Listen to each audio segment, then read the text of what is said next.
Part 1. Summary and Review. Summary. In Dangerous Prayers, Craig Groeschel reveals the prayers that can help Christians develop a more intimate relationship with God, strengthen and increase their faith, and embrace God's plan for their lives. When prayer is part of your routine, it is easy to fall into what Groeschel calls a prayer rut. You pray for the same things over and over again like you are reading from a script. You ask God to guide, support, and protect you, and to give you and the people you love strength and peace. These are all good prayers, but if you want to really know God and for Him to know you, you have to step out of your comfort zone and pray dangerous prayers. Jesus, Groeschel insists, calls Christians to a life of faith and courage, not a life of ease and comfort. He challenges us to love our enemies, to deny ourselves the pleasures of the flesh, and to crucify the thoughts that are unpleasing to God. Prayers that really speak to God reflect a desire to live a courageous life, a life worthy of Christ's calling. They express a desire to be intimate with God, to take on a godly character, and to suffer for Christ.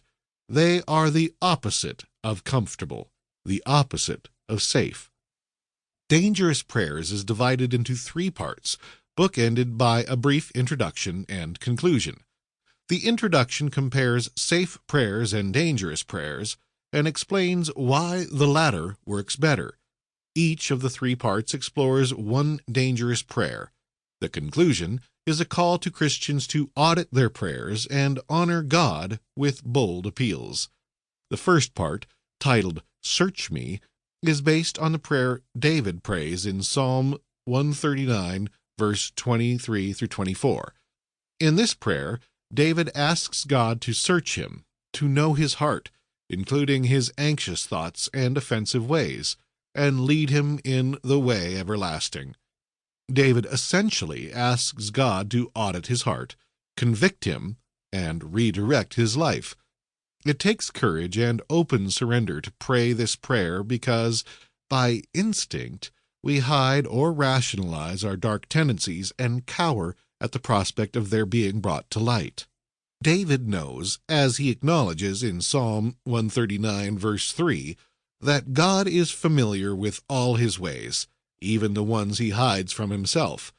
And although he knows there is a lot in his heart and his way of life that is not pleasing to God, he surrenders to God and invites him to delve inside, knowing well that God delights in and corrects his people when they come to him transparent and vulnerable.